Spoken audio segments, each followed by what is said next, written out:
네, 오늘 하루도 좋은 하루 되시기 바라겠습니다. 오늘 말씀은 히브리서 2장 14절에서 16절 말씀입니다.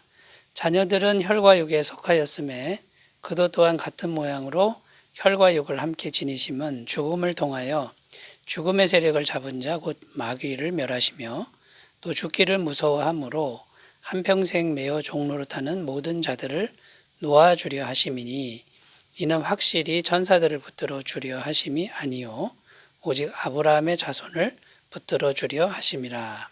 아멘.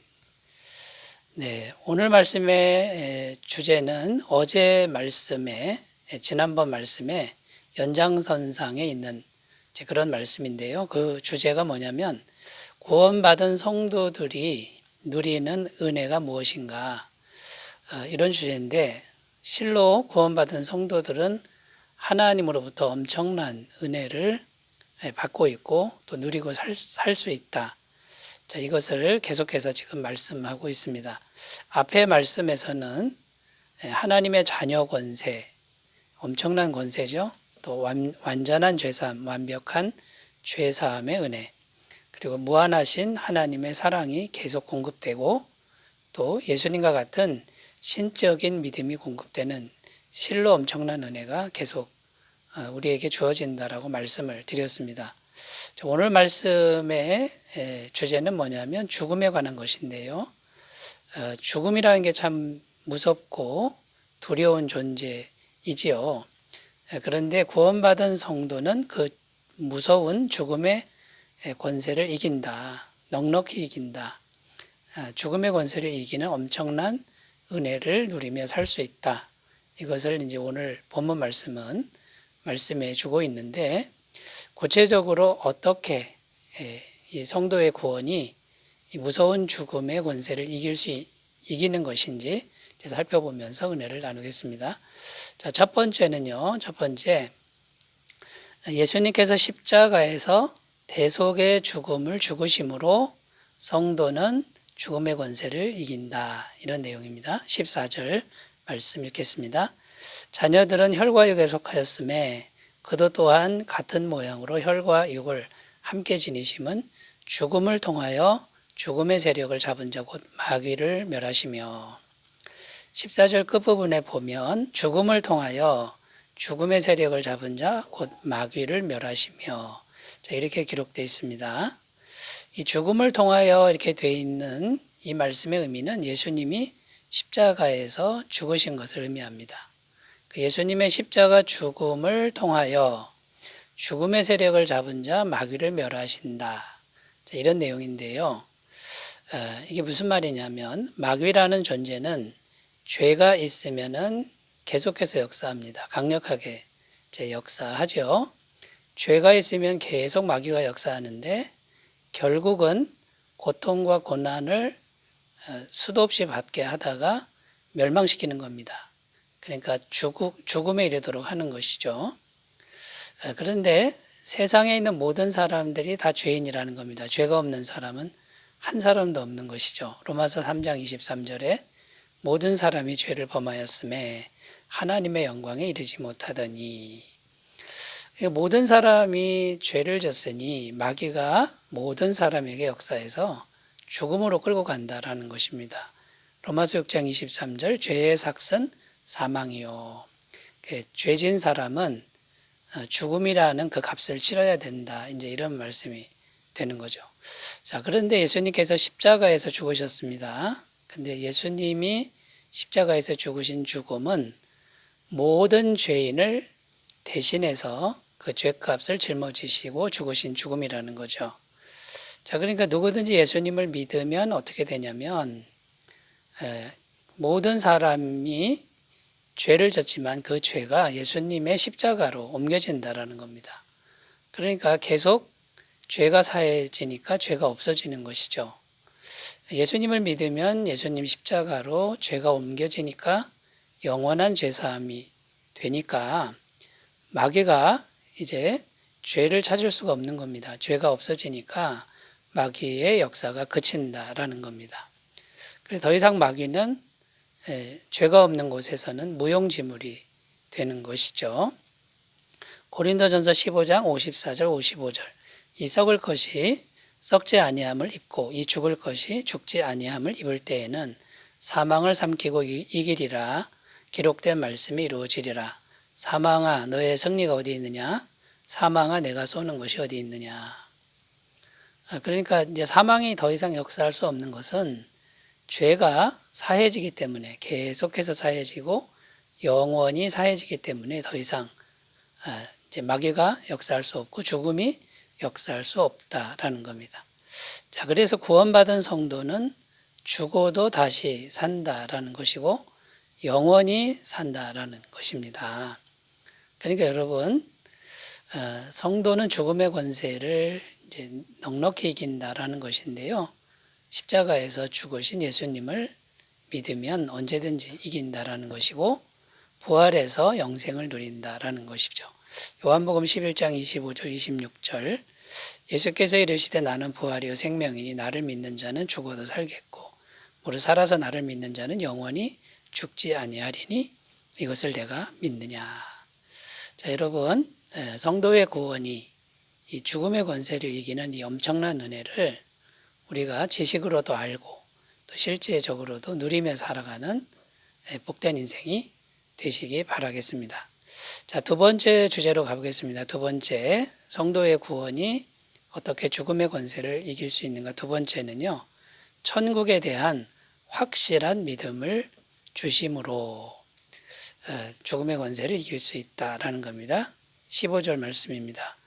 또 죽기를 무서워함으로 한평생 매여 종로로 타는 모든 자들을 놓아주려 하심이니 15절에 이렇게 기록하는데 죽기를 무서워함으로 한평생 매여 있다 이렇게 표현하고 있습니다. 여러분 죽는 것이 무섭지 않습니까? 죽는 것이 무섭지 않은 사람은 없을 것입니다. 그런데 왜 죽는 것이 무서울까요? 그 대략 이유를 세 가지 정도로 요약할 수 있는데 죽음이라고 하는 것은 엄청난 파괴력이 있습니다. 죽음의 파괴성이 있는 것이고요. 그 다음에 죽음은 의외성이 있습니다. 이 의외성이라는 게 뭐냐면 언제 죽을지 모른다라는 이제 그런 것이죠. 그러니까 오늘 죽음이 갑자기 올 수도 있는 그 불안감, 두려움을 말하는 겁니다. 세 번째는 미지성입니다. 미지성. 죽은 후에 우리가 어떻게 되는가 이걸 알 길이 없다라는 것이죠. 그래서 구원받지 못한 사람들은 죽음을 두려워하는데 이 죽음의 파괴성과 의외성과 미지성 때문에 막연하고 엄청난 두려움 속에 거기에 매여 살 수밖에 없다라는 것이죠. 어떤 병원에서 병으로 사형 선고 받은 사람들, 예를 들면 암 환자들 한 200명 대상으로 이제 임상 실험을 했습니다. 연구를 했는데 이 사람들이 이제 죽어가고 있지 않습니까? 그런데 죽음을 받아들이는 그 모습을 이제 관찰을 해보니까 대략 5단계로 죽음을 받아들이더라는 그런 이제 결론이 나왔는데 첫 번째는 1단계는 부정하는 단계입니다. 내게 일어날 수 없는 일이다 하고 완강하게 부정하다가 시간이 지나면 이제 분노한답니다. 2단계는 분노죠. 왜 내게 이런 일이 일어났는가 하고 분노하고 또 시간이 지나면 3단계 협상인데요. 내가 다시 살 수 있다면 어떻게 살아야 할까 하고 자꾸 이제 협상을 하게 되고 그다음 4단계는 우울입니다. 심각한 이제 우울증에 빠지는데 이 죽음을 더 이상 부정할 수 없다라는 것을 이제 인정하는 이제 그 시점에서 오는 것이죠. 마지막 5단계 다섯 번째는 용납입니다. 그러니까 조용히 죽음을 기다리는 이제 대략 이렇게 5단계로 이렇게 받아들여지는데 5단계라고 이렇게 나눠놨지만은 한마디로 얘기하면은 어느 누구도 이 죽음을 고통스럽게 받아들인다라는 거죠. 두려움 속에서 받아들인다. 이제 이런 결론이 이제 된다라는 겁니다. 성경에서도요, 히브리서 9장 27절에 한 번 죽는 것은 사람에게 정해진 것이요, 그 후에는 심판이 있으리니. 죽음을 피해갈 수도 없고, 그 다음에 심판이 기다리고 있으니 무서울 수밖에 없습니다. 그런데 구원받은 성도는 천국에 대한 확실한 믿음이 이제 있다라는 겁니다. 요한계시록 14장 13절 또 내가 들으니 하늘에서 음성이 나서 이르되 기록하라 지금 이후로 주 안에서 죽는 자들은 복이 있도다 하시며 성령이 이르시되 그러하다 그들이 수고를 거치고 쉬리니 이는 그들의 행한 일이 따름이라 하시더라. 성도는 천국에 갈 것을 확실히 믿는 사람들입니다. 천국을 기대하며 살다 보니 이 죽음의 권세를 이길 수 있다라는 것이고요. 이런 권세로 날마다 평안하셨으면 좋겠습니다. 자, 세 번째 주제로 가보겠습니다. 세 번째, 성도의 구원이 어떻게 무서운 죽음의 권세를 이길 수 있는가. 세 번째는요, 구원받을 사람을 창세전부터 예정하셨다라는 것을 믿음으로 이길 수 있다라는 거죠. 16절입니다. 이는 확실히 천사들을 붙들어 주려 하심이 아니요 오직 아브라함의 자손을 붙들어 주려 하심이라. 16절에 이렇게 기록하는데 끝부분에 보면 오직 아브라함의 자손을 붙들어 주려 하심이라. 자, 이렇게 이제 기록합니다. 여기 보면 붙들어 주다 이런 단어가 있는데 돕다, 구출하다, 구원하다 이런 의미입니다. 애굽에서 종살이하던 이스라엘 백성들을 구원하실 때 붙들어 주다 이런 단어를 썼다라고 합니다. 그러니까 하나님이 붙들어 주시는데 구원을 위해 붙들어 주신다라는 거고요. 아브라함의 자손을 붙든다 이렇게 되어 있는데 혈통적인 자손을 의미하는 게 아니고 믿음의 자손을 의미하는 겁니다. 갈라디아서 3장 16절 이 약속들은 아브라함과 그 자손에게 말씀하신 것인데 여럿을 가리켜 그 자손들이라 하지 아니하시고 오직 한 사람을 가리켜 내 자손이라 하셨으니 곧 그리스도라.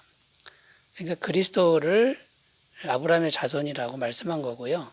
갈라디아서 3장 29절에 보면 너희가 그리스도의 것이면 곧 아브라함의 자손이요 약속대로 유업을 이을자니라.